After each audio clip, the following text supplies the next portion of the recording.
Well, guys, I don't know if you know by now, but apparently Cesar Chavez has been canceled. Oh my. Let's look into this. Let's see what's going on. Apparently, Dolores Huerta says that she was SA'd by him a long time ago. Let's find out more information, shall we? Can you tell me about that winter night in 1966 in Delano? Well, I don't really like to revisit that. I mean, you brought it up. You chose to dig up a dead person to accuse him of something. So I think giving as much information as possible is required. Okay? Because he's been dead for a long time, 33 years. You know what I mean? I can just say that it was something unexpected, you know, uh, that, he said, we have to talk.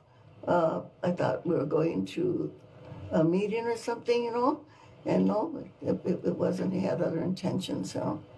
You said you were surprised at the brutality of it. Well, I believe that when you do these kinds of actions Yeah. against women, it is a violence, and I think these are brutal acts. I feel like she's being vague, and I really don't like it. I think when you are a victim and you accuse somebody of something, especially someone who can't defend themselves, you really need to be clear about what happened. Like that's the point of saying something, right? It's not just to be a victim, it's so that you can tell the story so people can understand.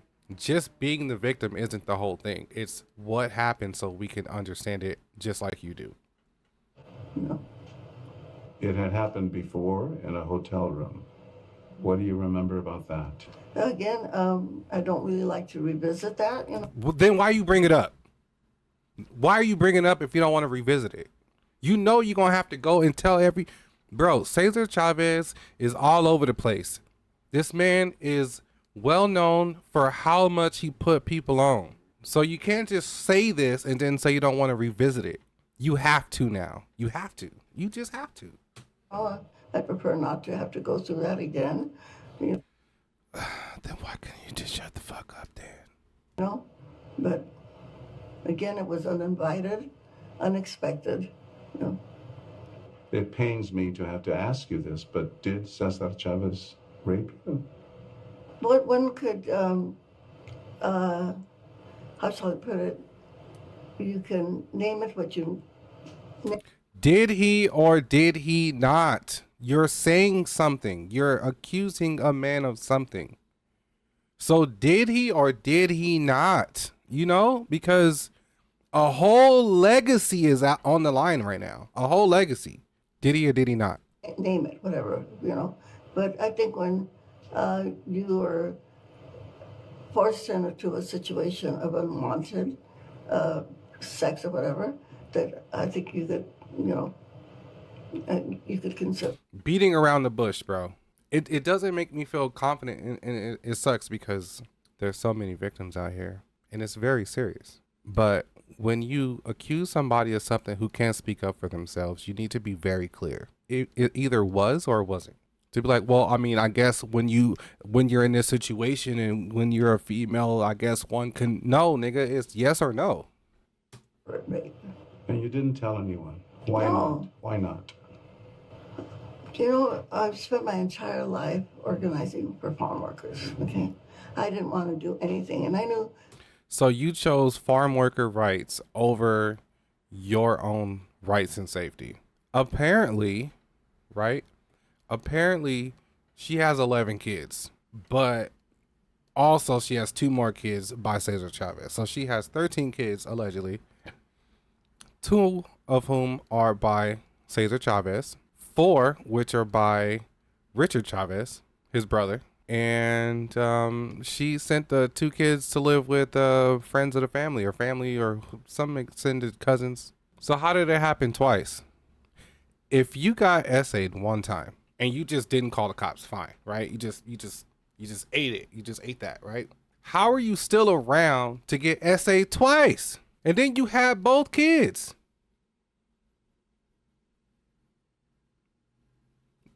Okay. Cesar was probably the only person that I had ever met that could really do the job to organize workers. So you appreciate everything he's done, but now you want to dismantle his entire legacy because of something that you chose to be silent about, and he can no longer defend himself. He can't give context. He can't give nuance. He can't give his side of the story. If you took him to court right now, it would be unfair because he can't speak. So now it's just whatever you say. Are you a victim?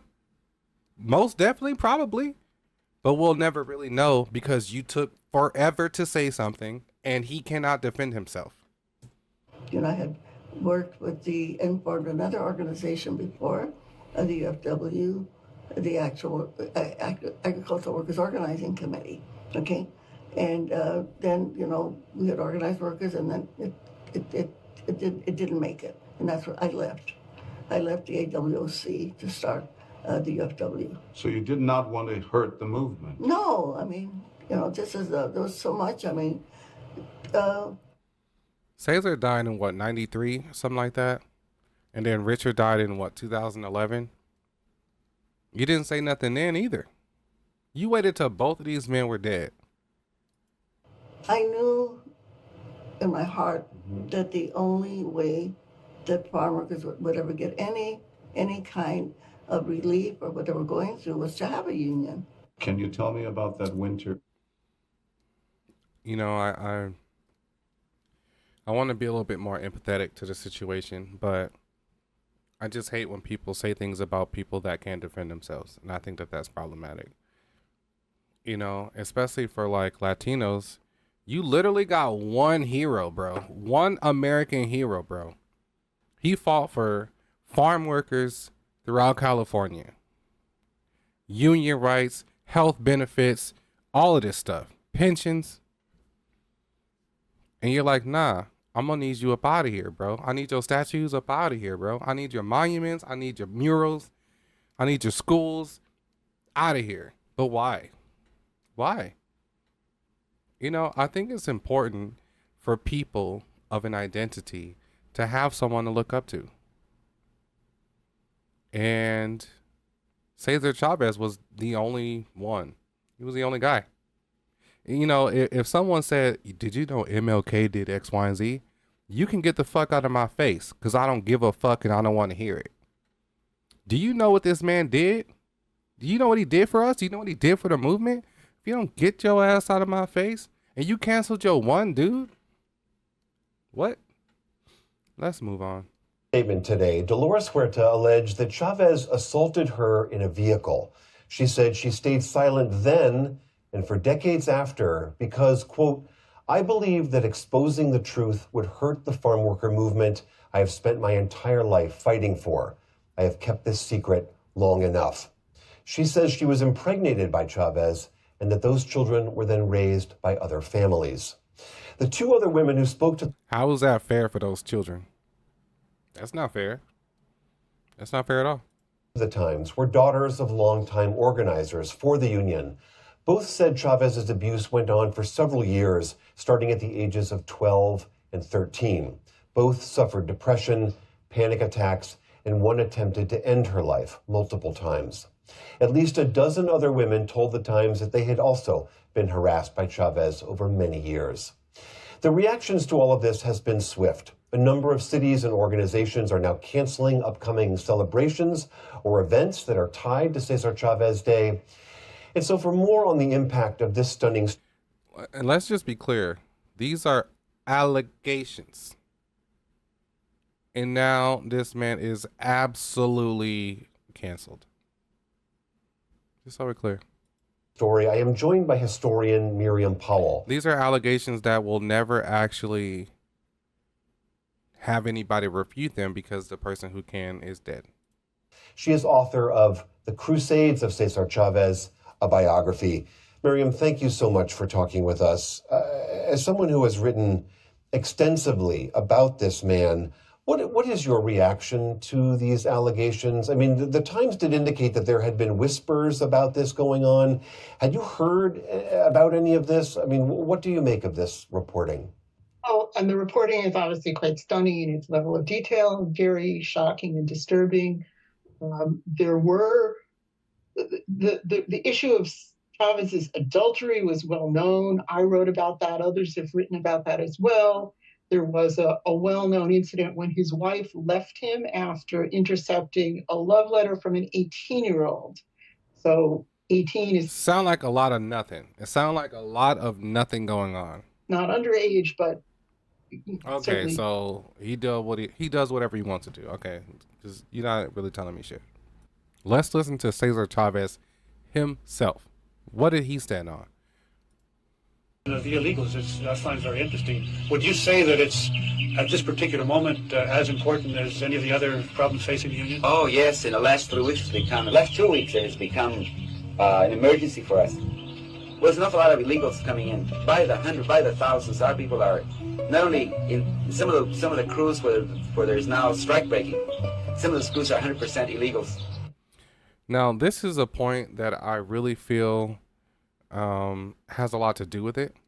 And there's some online chatter about, him being anti-illegal immigrant, calling Latinos, and being anti-abortion and potentially aligning with modern conservative values had he be alive, which we can talk about that.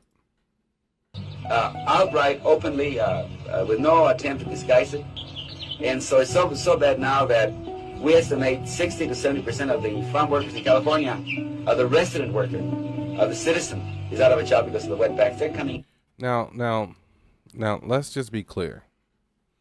Cesar Chavez was for Mexican Americans, okay? Not just Mexicans and not just Americans. Mexican Americans.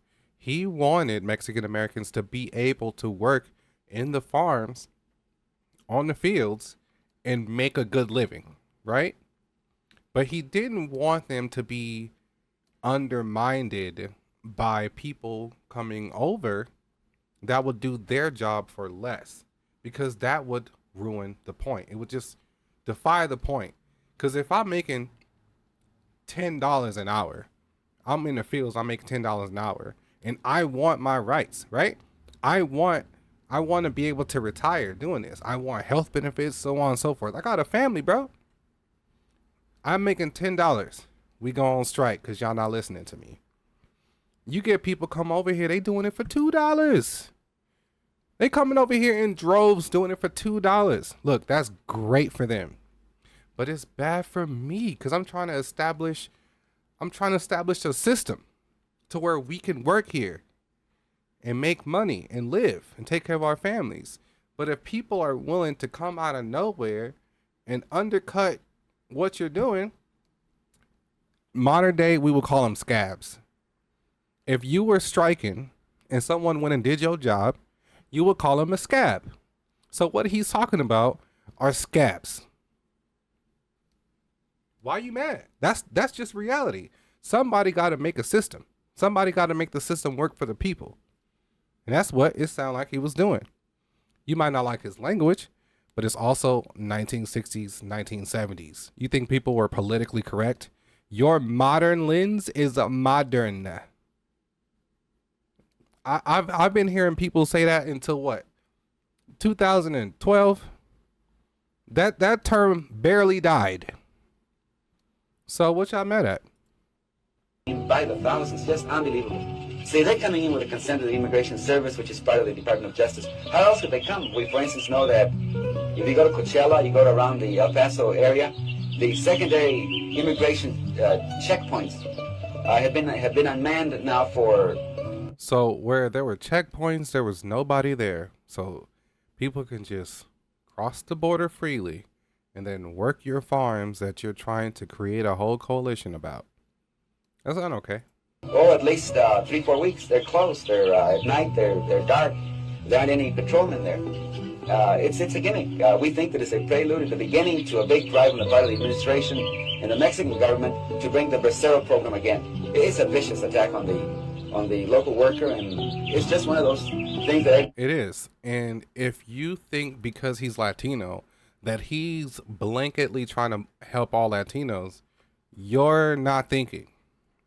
Mexican American, people who are citizens here. That's what it was for. If look, you right now might be anti-American, right?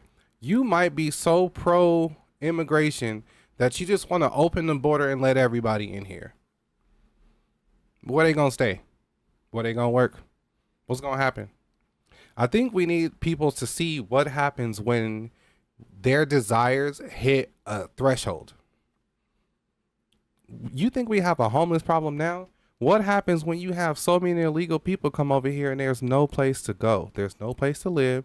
There's no place to sleep. There's no place to eat. There's no place to work.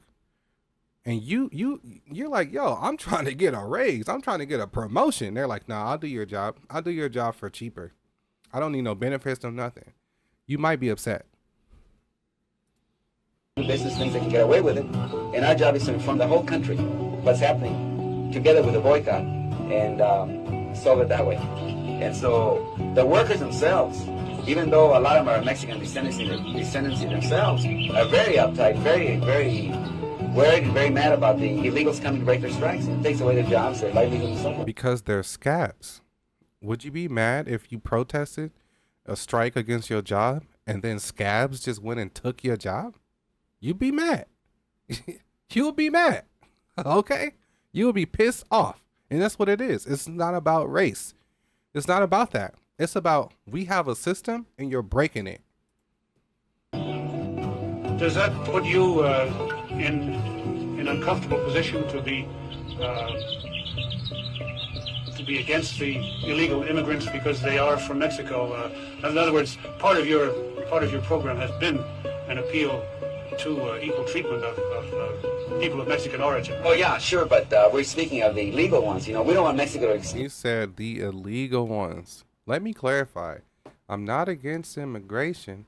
I'm against the illegal immigration. People leave that word out when they reference him. Export its poverty to us, and then we pay. It's not the agriculture, it's not society in general, it's the farm worker again paying for those sins, you know. And Mexico should take the initiative and stop exporting the poverty to us. They should do something about the rural economy over there. And which is facts. If you have a country and so many people en masse are just literally killing themselves to leave, you gotta fix your shit, bro. You gotta fix your country, bro. You gotta fix your country because people are trying to leave and they keep coming over here and I gotta tell them to stop. Now I look like the bad guy because you treat your people like shit. Come on, bro. Come on. And then see, it's a way of breaking the strike. It's a way of demoralizing the farm workers. And for instance, which is called a scab. Workers are going to ask for stamps, for food stamps. They're lining up the offices for welfare. And yep. Now you need benefits. Now you need social services. Bro, who's paying for that? Me. Fuck out of here. Told we can't give you a job because there are plenty of jobs, and the workers say, well, there aren't any jobs. We just came from the fields. They won't hire us, or they just laid us off because either because we're strikers, or because we're members of the union, or because the illegals will do the job for half the money we're getting. This question. Look. All I know is what he said made sense. That's all I'm saying. All I'm saying is what he said made sense. Let's continue.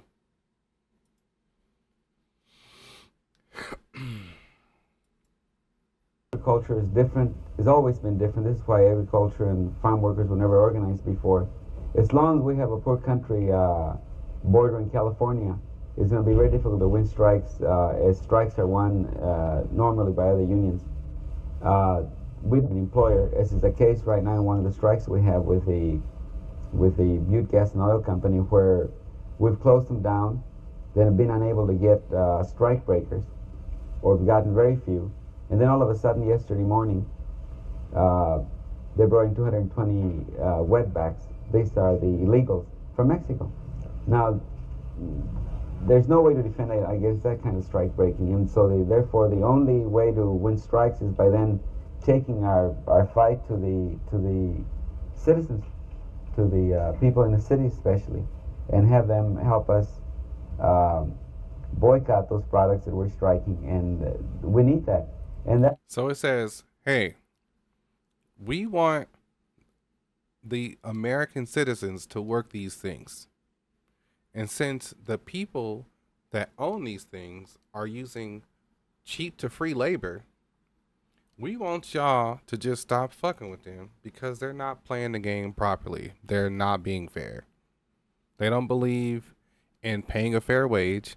They don't believe in giving benefits. They don't believe in job security. They just believe in cheap labor.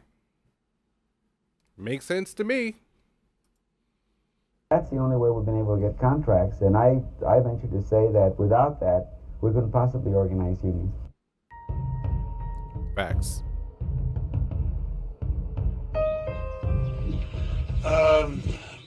This question. I just feel like the issue really is people hate America so much that when you talk about the issue of illegals, you get crucified. Like, why, bro? Do you know what happens when you hit mission critical of immigrants coming over here undocumented? It's not good. Okay? Look, you might be like, look, just let a few of them in. Cool. But mass illegal immigration is not good for any nation, which is why it's not a thing anywhere. There is no fucking place you can just go and lay up. Not gotta worry about documentation. You just get to live a good life. There's no fucking place like that. There's no place. So why would you want this place to be that? I don't know. The illegals I find very interesting. Would you say that it's, at this particular moment, as important as any of the other problems facing the union? Oh, yes. In the last 3 weeks, the last 2 weeks, it has become an emergency for us. Well, there's an awful lot of illegals coming in. By the hundred, by the thousands, our people are not only in some of the crews where there's now strike breaking, some of those crews are 100% illegals. Outright, openly, with no attempt to disguise it. And so it's so bad now that we estimate 60 to 70% of the farm workers in California, of the resident worker, of the citizen, is out of a job because of the wetbacks. They're coming in by the thousands, just unbelievable. You know, this also brings up a good point of like Jasmine Crockett talking about immigrants who come over here and they become citizens and they also don't want illegal immigration. It's like, look, bro, don't we want people to assimilate and become Americans and put America first? So when you put America first and you go through the process and you become a citizen, you don't want people fucking up the process. You don't want them jumping the line, undermining what you just did. Come on, bro. There's a way to do it. And hopping the fence, jumping the line, crossing the border ain't it, okay? Let's continue. Oh, come on, you lefters. You can't be mad and try to persecute people who are asking normal questions, valid points on top of that. I mean, what is this? A one-way thing? No, stop being biased, guys. Listen, it's too many coincidences. The border is closed. Everybody who wants to be in office is running on Trump train. So Gavin Newsom and Karen Bass are switching it up, and now they're going for the Latinos because that's their train, immigration, and they're trying to go for Cesar Chavez. I mean, and then Dolores is a victim, but yet she was fighting with Cesar about the same thing, anti-illegal immigration. Which is interesting because if he's only being brought up because of his stance on anti-illegal immigration, well, Dolores, weren't you on that same thing? Weren't you anti-abortion before too? Oh, wait, let me not forget. Remember that the Democrats have always promised papers for the Latino vote. And then they get the vote and they never give you papers. And Oh, you mean that's how Democrats always are. That's true. then they leave you unprotected here in the United States so ICE can come and get you. So please. Facts. Which is why Los Angeles in California is a sanctuary state. Why? Because we want you to come over here so you think we're the good guy, and then you vote for me, and then I don't do nothing for you, and then I say you're protected until the federal government comes and gets your ass, and then we blame the big bad wolf, even though it was my fault. We just don't use our brains anymore, or what? don't fall for it again. I mean, come on. Not only that, how are you going to accuse a person that is dead and can't defend themselves? Facts. What? Because it didn't work with Trump, and now they're going to go for an easier target? Come on, y'all. But I bet you Dolores Huerta was not a victim when she was cashing them checks, right? Oh shit. Right. So you were in the movement, profiting off of the movement, profiting off of Cesar Chavez, profiting off of his name. All of a sudden, you about to die soon, and you're like, you know what? Fuck that guy. All of a sudden. Or winning awards on behalf of Cesar Chavez, right? Or having kids with Cesar Chavez's brother. And I have a DM from a girl, which is a niece of the Chavez family, telling me that Richard Chavez, the one that had 4 kids with Dolores, didn't get married with her because he was actually married to her Aunt Sally. And of course, that's valid because you can't be married with 2. Boy. So, you and Caesar were in the org together, and then you married his brother, claimed he SA'd you, but you couldn't marry him because he was with your aunt. Oh my God, y'all wildin'.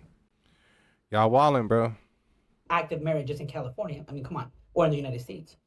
I mean, come on, guys. There's a lot of things going on. All you people are going to have to rename and put those statues back after the midterms are done. Because that's the mission. Voting. Interesting. What else we got? It is part of a national monument known as La Paz, devoted to preserving the memory of a towering figure in America.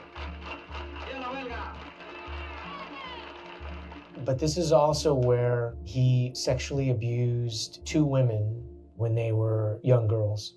Over the past 5 years, my colleague Sarah Hertz and I interviewed more than 60 people for this story. Our investigation found evidence that he sexually abused girls as young as 12 and 13. And Dolores Huerta, who co-founded the United Farm Workers Union with him and is one of the most famous Latina activists in America. One of those girls was Ana Murguia, the daughter of one of Cesar Chavez's close allies. So Ana is 8 years old in this picture, and this is one of the first times that she met Cesar Chavez.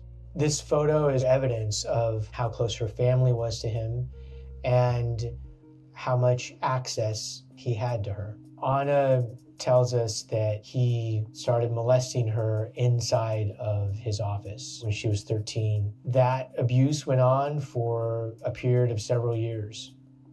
La Paz was the headquarters of the United Farm Workers, where Cesar Chavez not only worked but also lived.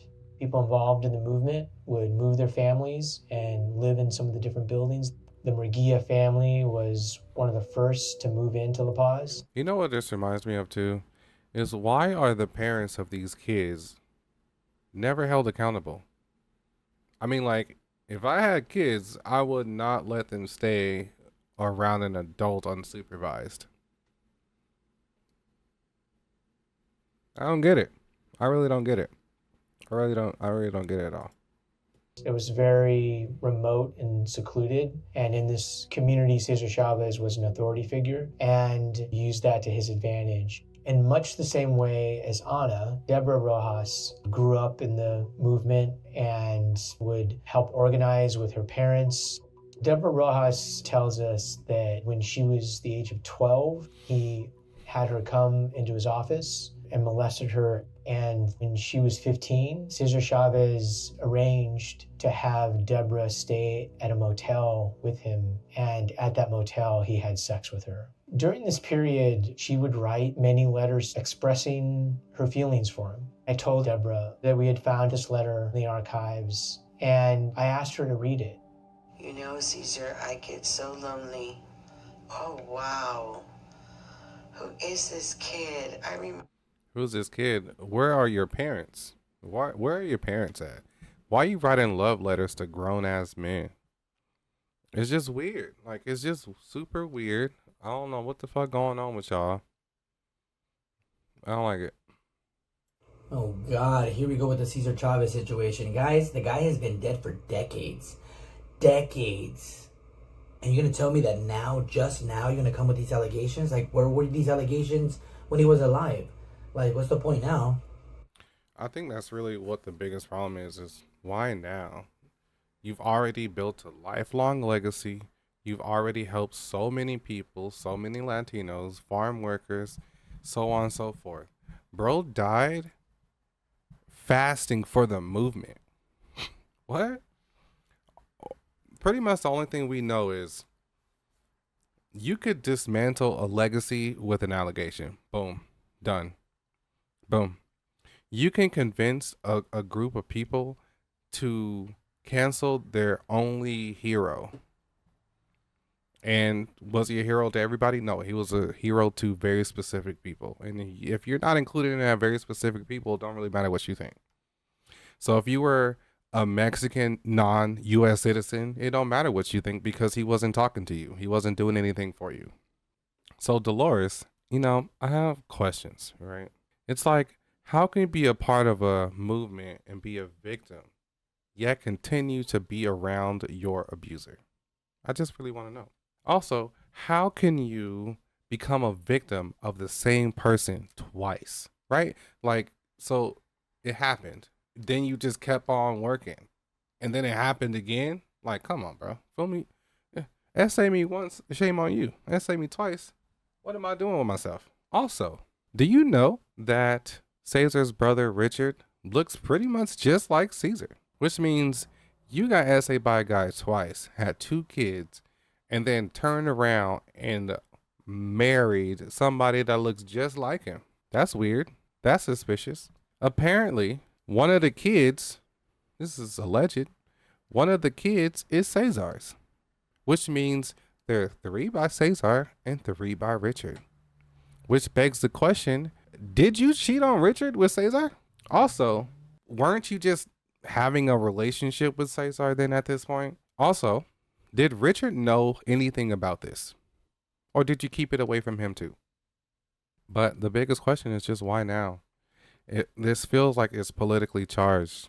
It really came out of nowhere. Cesar Chavez Day is next week. And it seemed like this is really coming out of nowhere. You really bulldozed this man's whole legacy out of nowhere. He's dead. He can't speak up for himself. That's a problem. It's like, let's say we just start throwing out accusation about everybody who's dead. And since they can't defend themselves, I'm right because I'm the victim, right?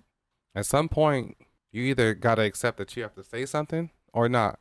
And I think that we need to really teach our kids, teach our daughters, if somebody does something to you, you tell me right now. You tell me right now. I don't want to hear about it in 20 years. You tell me today. Did you tell your parents? So, Cesar Chavez, this guy. Cesar Chavez, he founded the National Farm Workers Association.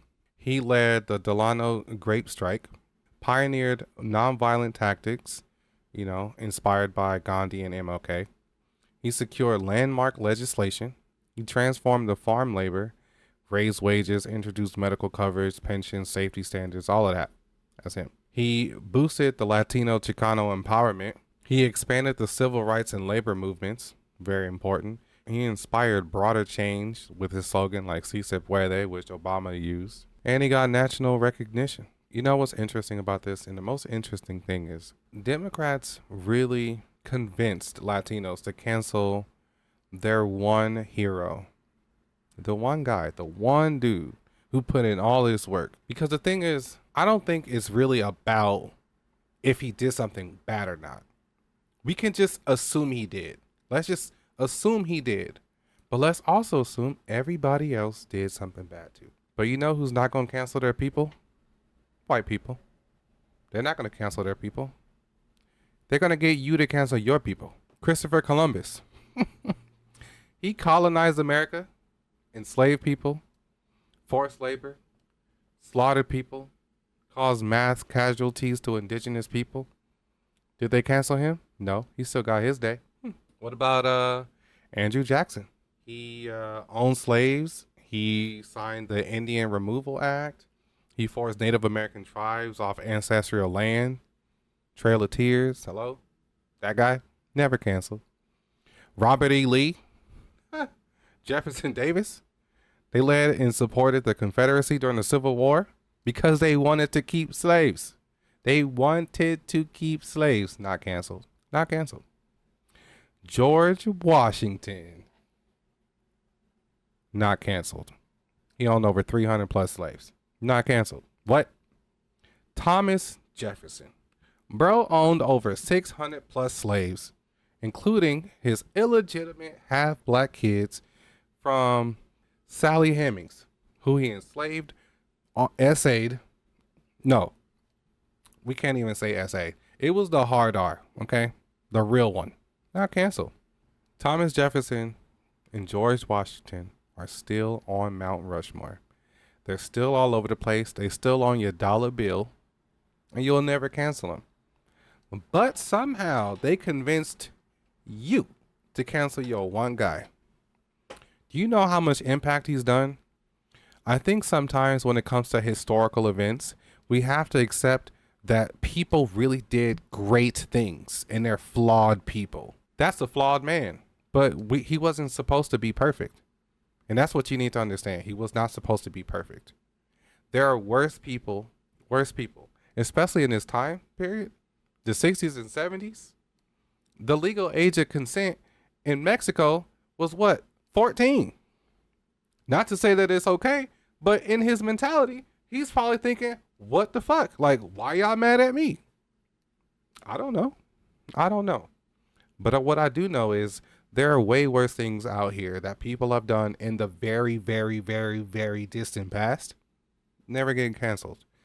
So, sometimes you just have to take the good with the bad. I don't know. But canceling Cesar Chavez, I feel like is a big L. Because there's nothing you can do to get me to cancel MLK. There's nothing you can do to get me to cancel Malcolm X.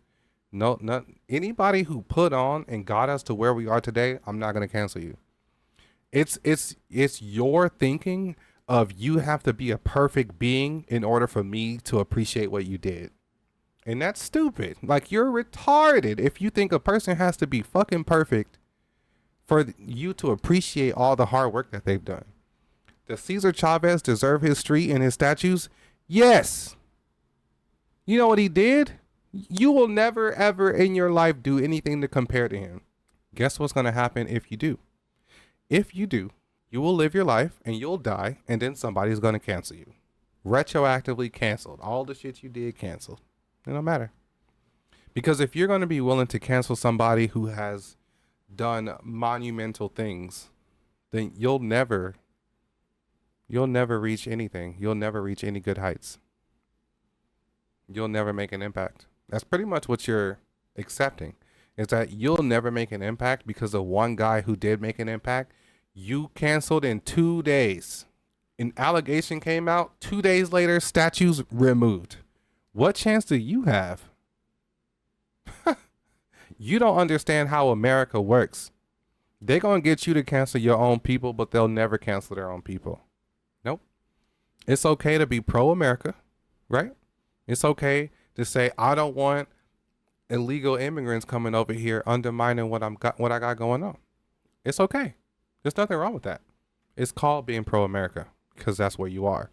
Due to the fact that my Cesar Chavez video of Cesar Chavez, Dolores Huerta, and Richard Chavez are going viral, the families of both sides have reached out to me and gave me more details. Okay. Let's go.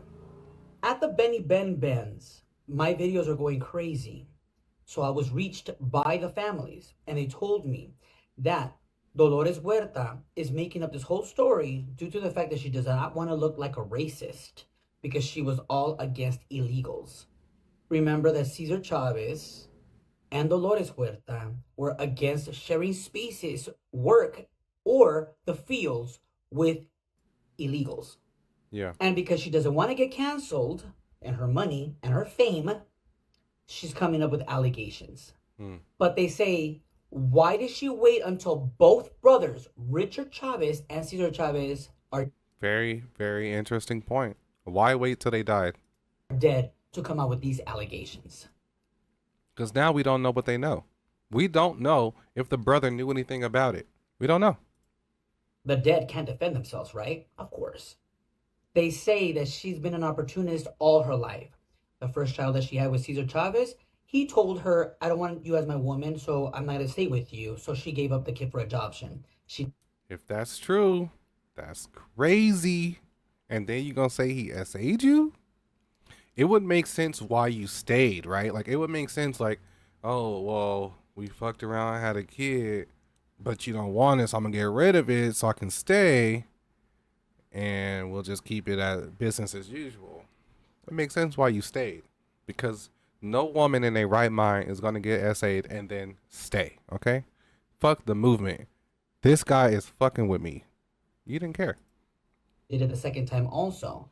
And it seems like it's 3 kids because the 4th child that we thought that was Richard Chavez, Cesar Chavez's brother, took a DNA test and it comes out to be that it is Cesar Chavez. Like I said. So did you cheat on Richard with Cesar? Wait.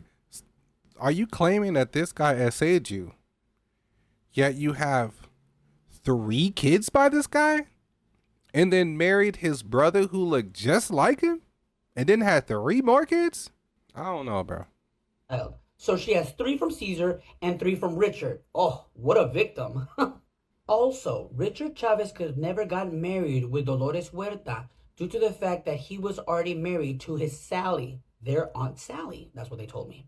And that the reason why Aunt Sally never gave Richard the divorce was because Aunt Sally wanted to make it clear that those kids that Richard has with Dolores are out of wedlock. Damn. That the only reason why she went with Richard Chavez is because Dolores did not want her to be away from the organization or the benefits. Which is clear. That is true. Through her actions, that is a fact. Benefits or the fame. She's not a victim. She's an opportunist. And for all you guys who like to attack dead people that can't defend themselves, you people are abusers. Stop being bandwagon fans. Stop believing BS just because they tell you or because the TV tells you. Have critical thinking. Come on, y'all. Due to the... Nah, he's cooking, honestly. You know, I think that we need to reserve our right to come to a conclusion. We should just take in information, question every piece of it, and then wait. So to be like, oh my God, he was so terrible. I can't believe it. My heart bleeds for you. Just shut the fuck up. Because all you doing is virtue signaling. We don't know what's going on. We don't know if this girl is telling the truth or not. We don't know the history of whatever he did with these other two girls. We don't know. We don't really know. But what we do know is he made huge impacts on life. He helped the American people a lot. He helped Mexican Americans a lot. So to tear that down because of what you think happened, you'll never aspire to do anything great. No one will ever aspire to do anything great because we see how the system attacks you. But y'all let me know what y'all think. I can't do this. This is too much. So like, comment, subscribe, please. Really helps out the channel. And let me know what y'all think about Dolores' situation. Is she an opportunist? Is she telling the truth? Is Cesar Chavez really a bad guy? Let me know what y'all think. I'm just a guy on YouTube. Peace out.